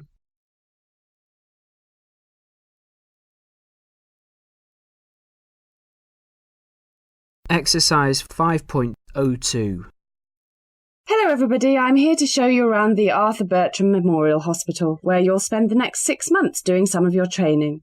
As you can see, here on the first floor there's reception. I'm sure you'll get to know Betty and Zach, our amazing receptionists. If you ever get lost, just call those guys.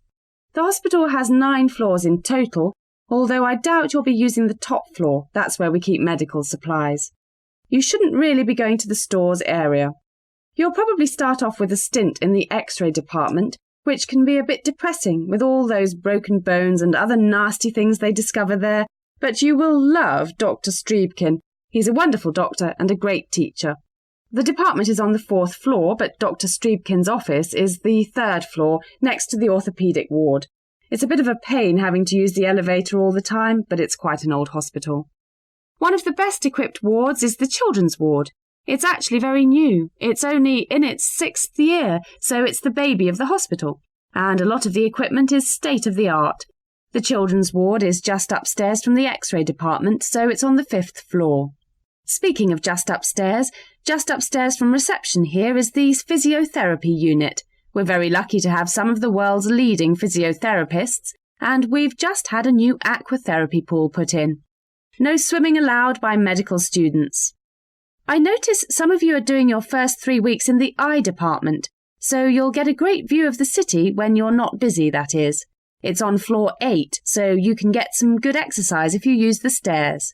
On the 6th floor, you'll find medical records, though it's unusual for you to go there. Hospital porters collect and deliver any paper records, but in reality you'll get most information on the computer database. The IT guys are on the 7th floor, just so you know. Now, let's go to the most important part of the hospital, the canteen.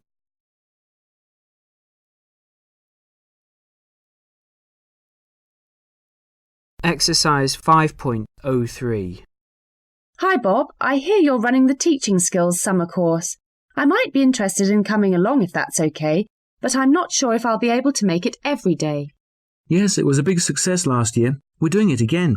It's a lot less intensive this time, though, so you might be able to come along to most of the sessions. Can you give me the details, then? I hear it starts on Tuesday the 2nd. Well, actually, the teachers are arriving on that day. Things get underway the day after. The induction session is on the first Wednesday. Excellent. Can I come along to that? Oh, definitely. It's a good idea, actually, because you get to know everyone before they start to form mini cliques and hang out with the same people for the rest of the course. That's just like our students. Oh, yeah. Maybe we don't change that much after school after all. Anyway, on Thursday we had the first set of seminars, which are my favourite sessions. There's nothing scheduled on Fridays, so a lot of people do their own thing, mostly prepare for the next session. Some of them went cycling last year, and 2 guys went windsurfing. Nice. I'm busy on Fridays. What about the weekends? Well, on the 6th, there's a session called Teaching. We put the teachers in groups, and they have to come up with a great lesson. It sort of takes you back to your teacher training days. You can come along to watch that. You could critique some of the lessons if you like. No problem. What about the next Saturday? Is there teaching then too? Nope, although that's a pretty good idea for next year. No, on the 13th we've got more seminars. When does everyone leave? People leave on Monday because there's always such a good party on Sunday the 14th, so they sleep it off and then leave the next day. Aren't there some lectures? Yeah, they're on the 2nd Tuesday. I'm giving one on the silent method this year. I'm really getting into that.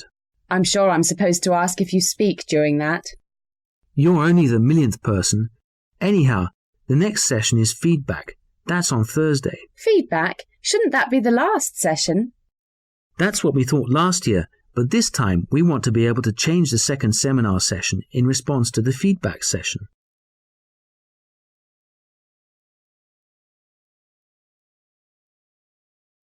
Exercise 5.04. A large part of what we're trying to do this year is transform our students from being teacher-dependent to being independent learners, or at least more independent than they used to be. One of the toughest changes they have to make is just realizing that learning facts by heart is not enough if they're going to succeed when they go abroad to study. At the moment, their system in essence requires them to learn large quantities of facts by heart and then regurgitate these in tests. We need to train our students not to expect to get everything from their teacher, to start to see their teacher as more of an enabler and a mentor. Of course, the teacher is going to be a source of information, but that is not by any means their sole role. You can divide the transformation into 5 stages: cultural awareness, confrontation, challenge, reassurance, and consolidation. We'll go into more detail later on, but here's a brief outline. The cultural awareness stage requires awareness on the part of you, the teachers. I'd say the longer you've been teaching, particularly out here, the better you will be at this. That's not to say younger or newer teachers can't do this. For those of you who've taught in many other countries, this may well not be new at all. Moving on to stage 2, confrontation. This sounds quite aggressive, but it's just showing teacher-dependent students that their current learning strategies are inadequate for dealing with genuinely high-class education. They have to be confronted with situations they can't cope with. This sounds a bit Dickensian, but in my experience it's actually a great deal of fun, although it absolutely has to be handled sensitively. The next stage, which I call challenge, is the one nearly all teachers gain most satisfaction from. It leads on from the previous stage, challenging students to find different approaches to problem solving and learning. Now let's move on to the reassurance stage. There's no doubt that some students will be feeling a bit left out, a bit confused, because their learning world is beginning to be turned on its head, and that's tough. What we've found here is that by showing them not only that the new approaches work, particularly by analysing examples from various similar programmes at our schools abroad. Having students see evidence of the effectiveness of this programme is a great way to make use of our global network of schools and of those educational situations. The final stage, although you could say this process never really ends, is the consolidation phase. It's essential that you work with the students to combine the strategies and approaches from both worlds, if you like, the memory-centred approach and the approach which places more emphasis on active thinking and creativity. These skill sets complement each other, and it's vital you concentrate on this combination during the consolidation stage.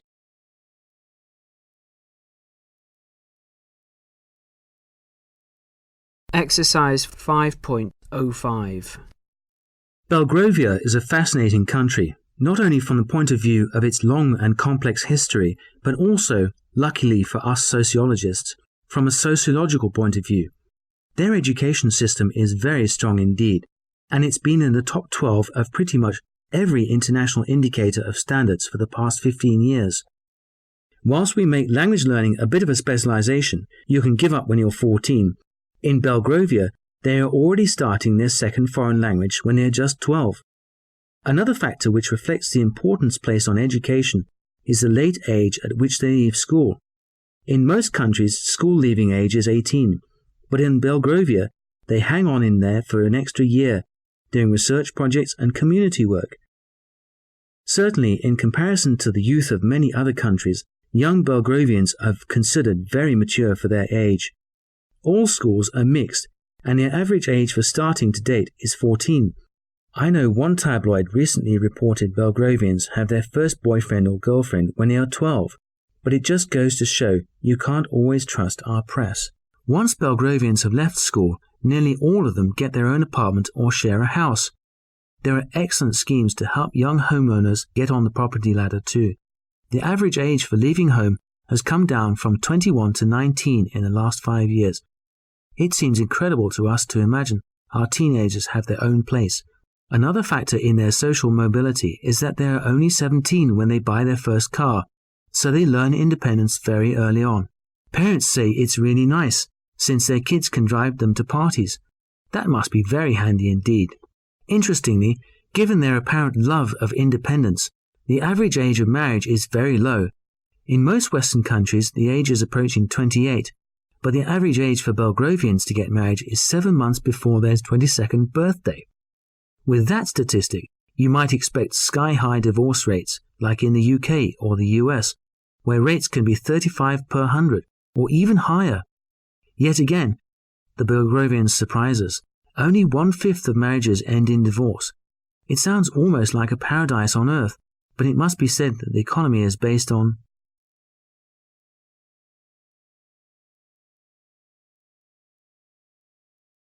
Exercise 5.06. Words connected with meat are used in quite a large number of colloquial English phrases. For example, if someone from Britain or the USA calls you a chicken, it means you're a coward. You chicken out. Sometimes, if a film is a failure, some people call it a turkey. Also, if a theatre show bombs, it's a turkey. In Britain, if you're beefy, you are physically well built, strong, a hard man. Because the English national dish is roast beef, the French sometimes call an Englishman a roast beef or a roast beef.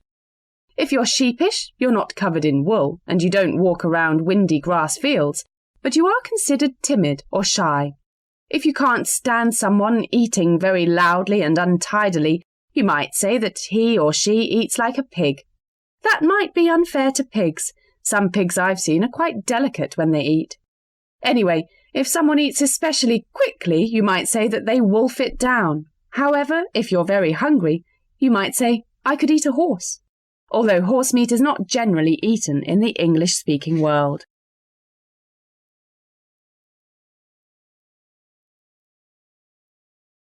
Exercise 5.07. Hello there. I want to get a French dictionary for my daughter, but I'm not sure whether to get an electronic dictionary or a book. It really depends on what sort of level she's at with the language. She's been studying for 5 years now. She's done German for 3, and I think she's pretty advanced. She's been on 3 separate month-long exchanges in the south of France.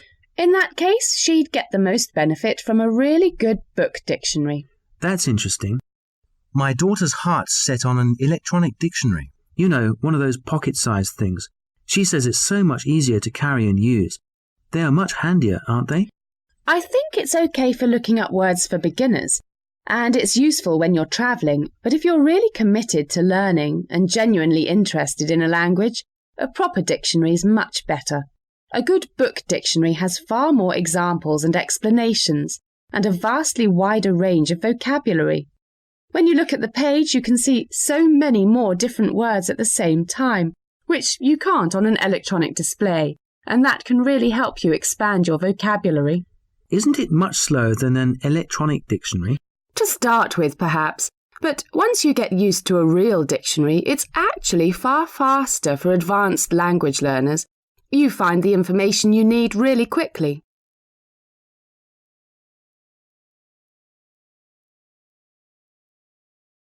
Exercise 5.08. OK, you convinced me. So which dictionary do you think I should get? For advanced learners, there are really only 2 serious options. Neither of them cheap, I'm afraid. That's OK. It's a good investment, I think. Is that the Webster's Dictionary, the black and green one? That's it. And next to it you can see on its side the Branston's Dictionary, the red and blue one. Is there much to choose between them? There is, although both of them are excellent in their way. In general, I'd say the Webster's is slightly trendier, sort of more streetwise, so their examples, their definitions are more up to date. The Branston's Dictionary is sort of misleading in its appearance. You can take pages out and add some, and you can get updates sent to you every year for no extra charge if you register on the website. How often? Every year. It's a really good feature. The Branston's looks like it's less academic in tone than the Webster's because it's in a binder, but in fact the opposite is true. That's interesting. Someone told me one of them comes with a CD or something. Yes, that's the Branstons. It's at the back in a thick envelope. Oh no, hang on. Tell a lie, it's the Wapsters. It's a pronunciation guide. I think it's a bit of a gimmick, but it's in the price, so it doesn't do any harm. So you'd say the Branstons is a bit more academic, if perhaps a bit old-fashioned? Generally speaking, you can find a broader selection of the different forms of the words, but the downside to that is that it can be a bit convoluted. I like getting all that detail, but not everyone needs all that extra baggage, if you know what I mean. The Wapsters is slightly more lucid in its explanations. It uses plainer English and French, so that's a plus for a lot of people. You've been extremely helpful. I must tell the manager. From what you've said, I think the one I'll buy is the...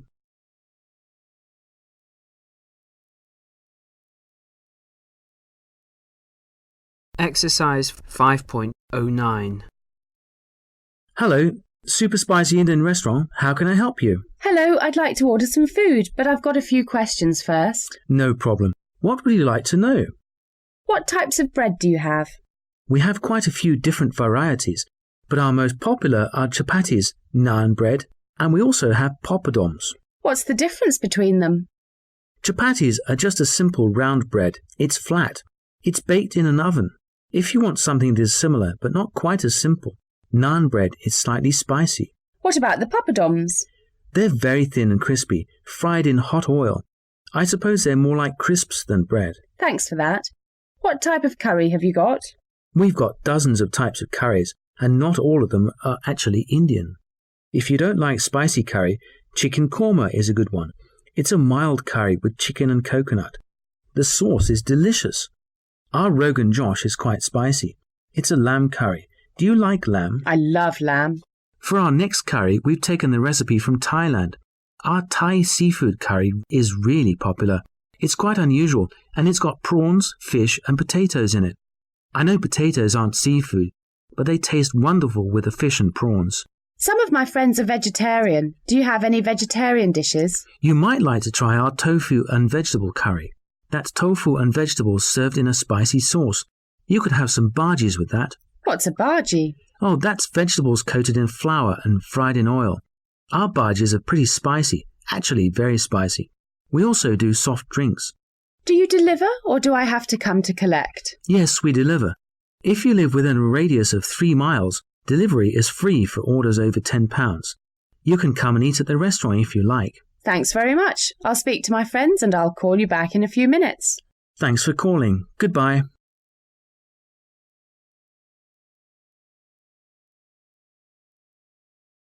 Exercise 5.10. The Swan Hotel is a pretty small hotel. The good thing about it is that it's not far from the airport, which is handy when you're travelling abroad. Of course, that means it's not in a very nice area, so it's not ideal for tourists who want to go out at night or go shopping, although you can easily get a bus into town if you want. All 35 rooms are double rooms, and all of them have ensuite bathrooms.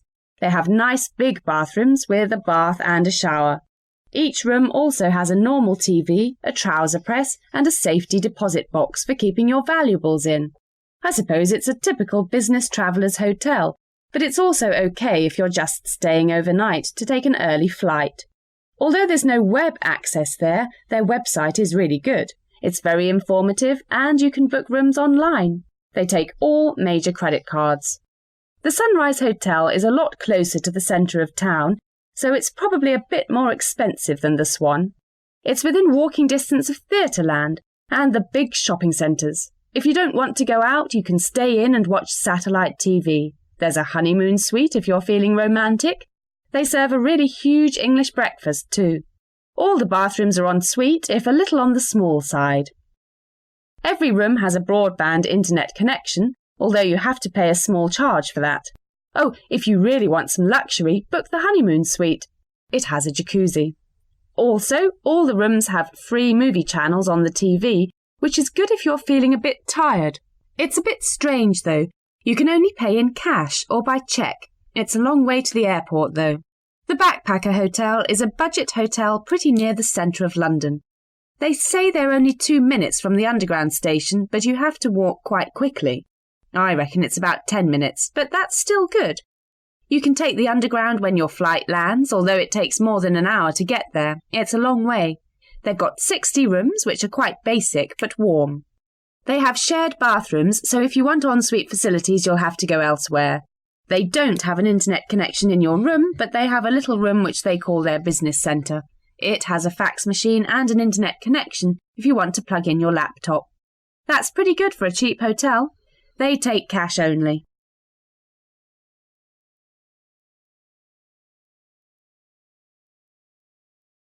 Unit 6, Multiple Choice. Exercise 6.01.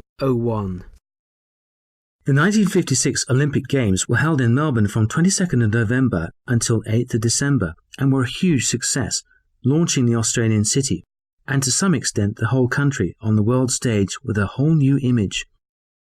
The bid process for winning the Games started in around 1948, the year of the London Olympic Games.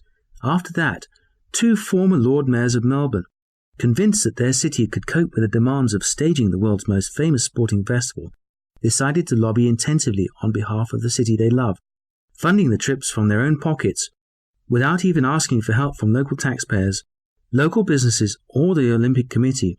They set off on a long drawn-out tour that was eventually to take in 15 countries, concentrating particularly on Commonwealth and European countries. When they were lobbying members of the Olympic Committee, who would be voting to decide which city secured the 1956 Games, the main advantages they pushed were the city's planned new international airport, the large amount of space available to stage the Olympics, and the agreeable South Hemisphere climate. But it was the latter 2 factors that really swayed the Olympic Committee voters. At the Games themselves, Australian athletes achieved extraordinary success, 3rd in the medal table only to the USA and USSR, eclipsing sporting superpowers like East Germany. The Melbourne Olympic Games were a genuine sporting success and of long-term benefit to the city itself. The event proved to be a magnet for hundreds of thousands of visitors during and after the Games, with the city's already excellent transport infrastructure impressing people from all over the world. The Games were also an exceptional advertisement for Australian goods and services and the tourism industry.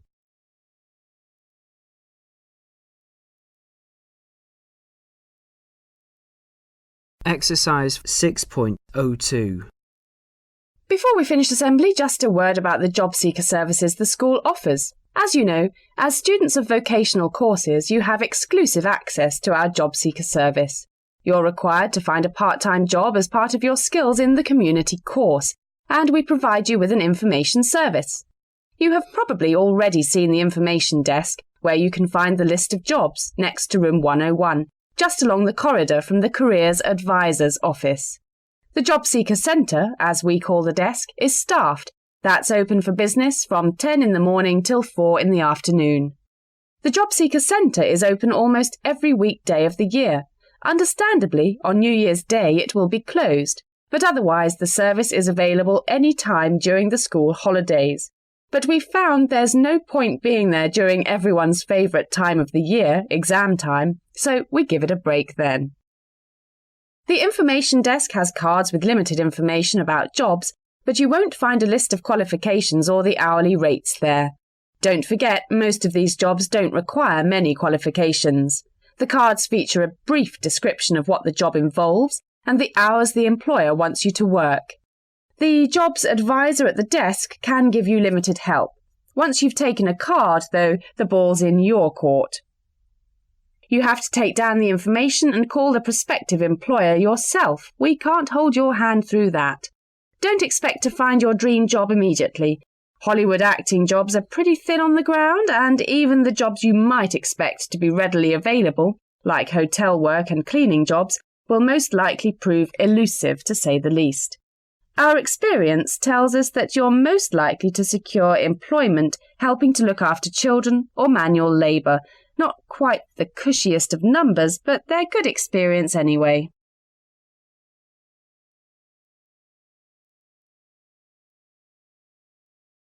Exercise 6.03. Last call for passenger Roberts flying to Bangkok on flight BD221. Please note your 14:35 flight is due to depart in 10 minutes. please go to departure gate 42 immediately.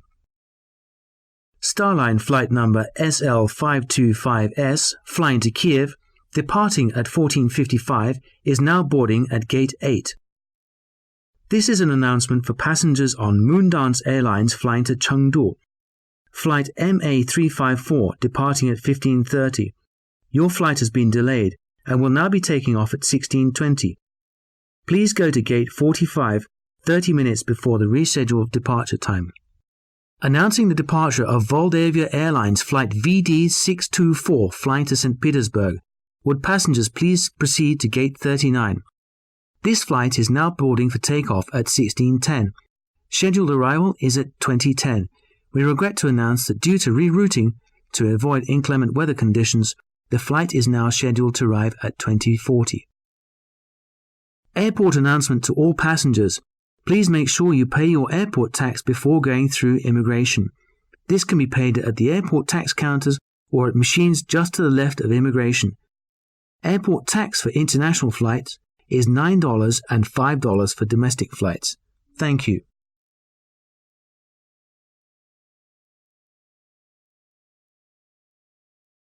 Exercise 6.04. In the US, they call it soccer, but in most of the rest of the English-speaking world, it's football. It's easily the most popular team sport in the world. In Britain, the top clubs have all-seater stadiums, so even if fans want to stand and watch the game, they have to sit down to watch. The largest stadiums, built to high safety regulations, can hold more than 70,000 spectators, but most are much smaller than this. Out of season, special events like concerts are held in some of the stadiums, and large companies can rent stadium facilities, such as meeting rooms, bars and restaurants. Most British football stadiums do not have a running track around the football pitch. Football fans who come along to support their team like the fact that they can sit very close to the action. In some stadiums, when a player takes a corner or throw-in, the players can almost be touched by the spectators who are sitting near the edge of the pitch. Which is prohibited. If you want to go to every home game of a top club, you probably need to buy a season ticket, which is a ticket for all the home games of a club, although not the away games. Most home games of top football clubs are nearly always sold out. If you're lucky enough to get a ticket, match days are fantastic. You join the crowds of fans on the way to the stadium, and when you go through the turnstiles, you can enjoy the atmosphere as the reporters take their places in the press stand, the commentators get ready at their microphones, and the fans get ready to cheer their side on, sing a few football songs, and watch the match. At half-time, you might have a drink and a meat pie, and if the queue is not too long, you might be able to go to the toilet. If you can't get hold of a ticket, you can normally watch the match in a pub. Many pubs show top-flight matches on a big screen or big-screen TV, so you can relax with a pint or two of beer and watch the game.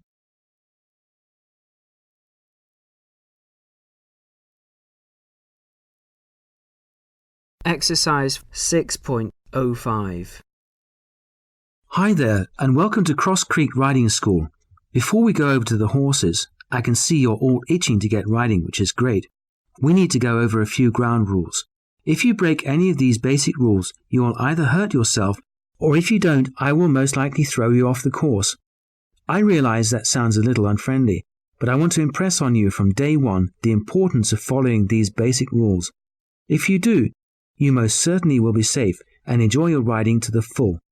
That's the purpose of the rules, however mean I may sound. If you don't follow the rules, the chances are you will be injured or cause an injury, and if I catch you ignoring basic rules, that's the end of your time at my school. My rule number 1 is clear and simple. Always respect the horses. They are wonderful creatures, and as a rider, you should be looking to form a partnership with your horse. If you want to totally dominate a horse, then you need to go to another riding school. That's not what we teach.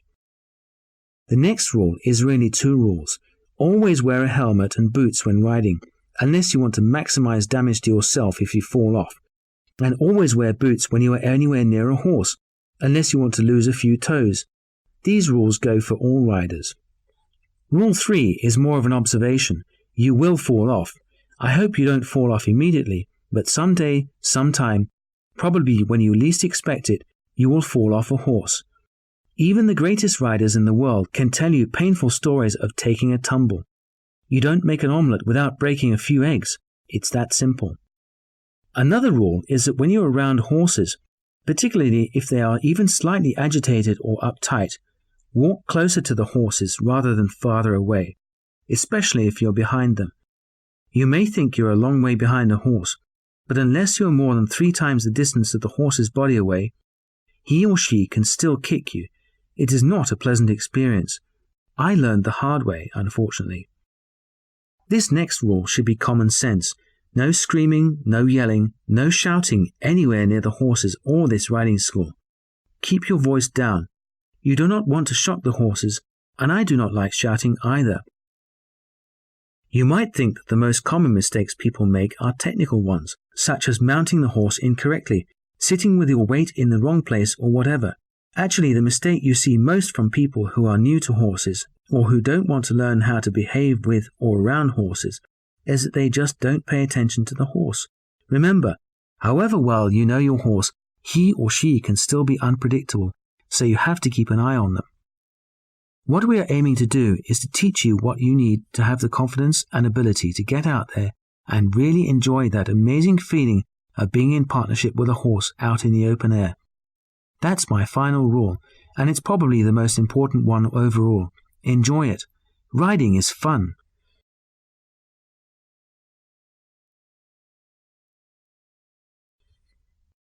Exercise 6.06. Isambard Kingdom Brunel was born in 1806 and died in 1859. His father was a French engineer who worked on major projects in Britain. Isambard was born in Portsmouth and went to school near Brighton, also on the south coast of England. He spent 2 years studying in Paris, after which he returned to England to work with his father, notably on the Thames Tunnel, which was finished in 1843. Isambard designed some famous bridges which were at the cutting edge of technology at the time, including the Clifton Suspension Bridge, which was completed posthumously in 1864. Brunel's genius was not confined to structures going under and over rivers. In his astonishingly productive career, he designed several world-famous ships. At the age of only 31, in 1837, Brunel saw the launch of the Great Western, a steamship which regularly crossed the Atlantic Ocean. As well as ships, he was also involved in redesigning and rebuilding a number of docks in Britain to cope with the enormous amount of goods transported to and from around the world. When he was still in his 20s, Brunel became the chief engineer for the Great Western Railway and oversaw the construction of large numbers of technically astounding tunnels, bridges and viaducts. Brunel was possibly one of the greatest engineers of all time, and much of his work is still visible in reality and in old photographs, and many of his projects are still working today, testament to a truly remarkable talent backed up by seemingly limitless reserves of drive and energy.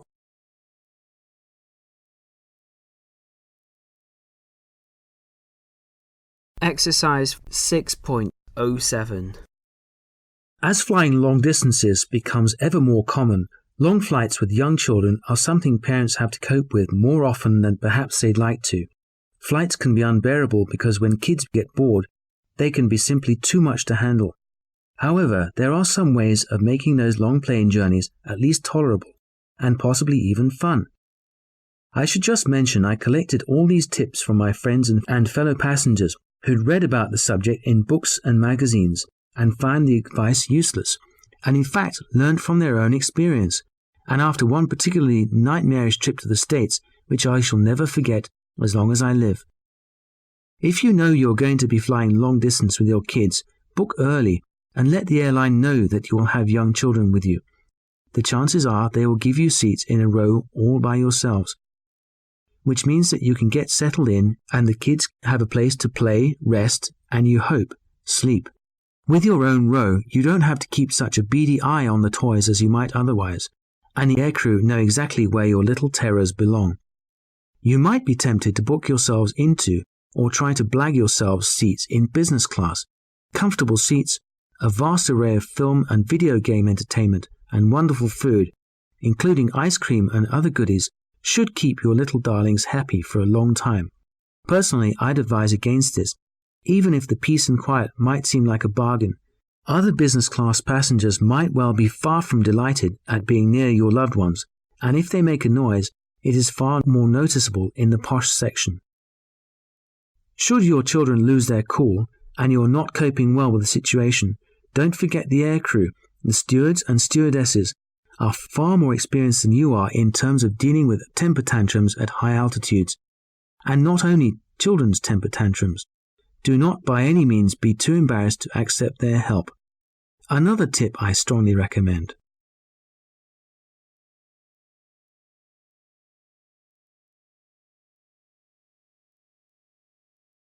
Exercise 6.08. Polygamy refers to the practice of a man being married to more than one woman at the same time.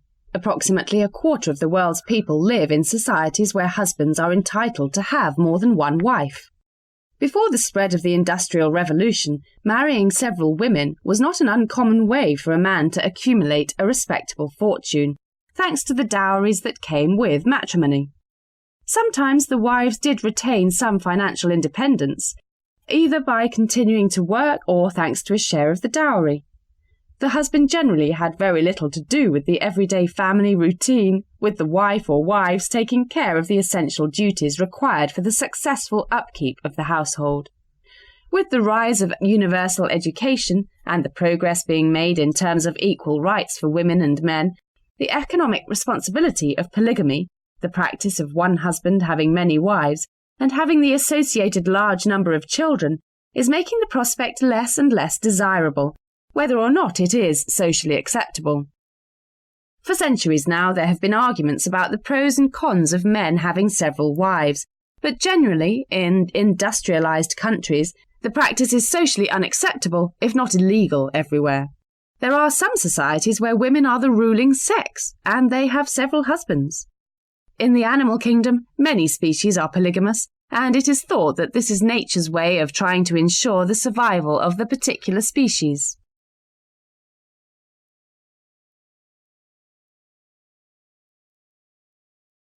Exercise 6.09.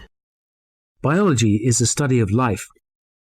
It stems from the Greek words bios and logos. Bios means life, and logos means word or study. A couple of decades ago, in the public mind, the science of biology was concerned with the study and classification of animals and other living things. It was, and still is by some, known as a soft science, an option at school that was of general interest but no match for the rigorous academic challenges of physics and chemistry. Those in the know knew better, of course, but widespread public opinion is often at variance with the truth. Recently, however, modern biology has risen to become somewhat of a Hollywood star of the sciences, and now garners enormous amounts of publicity in all media, primarily due to its power to affect our everyday lives in the same way physics and chemistry recognizably do. On a different level, advances in the field of biological science are affecting the way we view our very existence in the way that discoveries by astronomers did in Europe many centuries ago. The mapping of the human gene and the cloning of animals, most famously Dolly the sheep, have grabbed headlines and are turning a whole new generation on to what used to be seen as a soft option. Admittedly, genetically modified foods are seen by many as worrying because they may be damaging biodiversity, but solving some of the most significant challenges faced by the planet today are seen as inextricably involving biology and biologists. How to feed a growing global population, coping with worldwide epidemics such as flu, malaria, and AIDS, developing biofuels, which may slow the destruction of the ozone layer, and a host of other issues are now very much in the public consciousness. I would also argue that biology, as well as being vitally important, is also astonishingly beautiful and intriguing. Will the mysteries of life ever be solved? Personally, I doubt it, since life involves constant and fascinating change.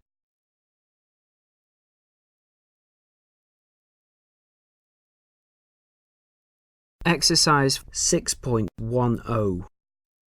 Towards the end of the last decade, the Philippines, the East Asian country comprising the Philippine Islands, was going through somewhat of a crisis in terms of the declining number of tourists coming to spend their holidays there and, more pertinently, their money. The perceived threat of terrorism was putting off large numbers of tourists from Western countries, particularly France, Germany, and the USA. An economic downturn in Germany was partly to blame for the drop in the number of tourists, but it was clear that, whatever the reasons, the Philippines needed to change their marketing strategy for attracting tourists in the large numbers essential to maintain the economic growth the country was aiming at. The country's tourist authority took a conscious decision to change the focus of their marketing strategy. They decided to concentrate more resources on selling the benefits of a holiday trip to the Philippines to countries closer to home than the rich European nations and the USA. They decided to examine the trends in the European and American holiday market. People there were not coming to the Philippines on their holidays because they were staying closer to home, so the Europeans were travelling within Europe and the Americans were going to neighbouring Mexico and Canada in large numbers. This analysis led to an elementary change in their marketing focus. On the assumption that the same trend would prevail in Asia, the tourist authority started strong marketing campaigns in other Asian countries, in particular in China and Korea. These advertising campaigns were accompanied by a change in tone of their regular TV commercials on global news channels, with the new commercials depicting the Philippines as a haven of peace, tranquility, and, crucially, of safety. The new commercial strategy paid off very rapidly. In 2002, the number of tourists from South Korea jumped by 39% compared to 2001, whilst the equivalent figure for Chinese visitors was 47%. Whilst wealthy Europeans and Americans were fairly familiar with the concept of relaxing on a beach after a long night of partying hard in a bar, this sort of holiday was relatively new and glamorous for Chinese tourists who have very much taken to it and continue to flock to the Philippines in huge numbers. The more relaxed atmosphere and lifestyle of the Philippines are a real draw.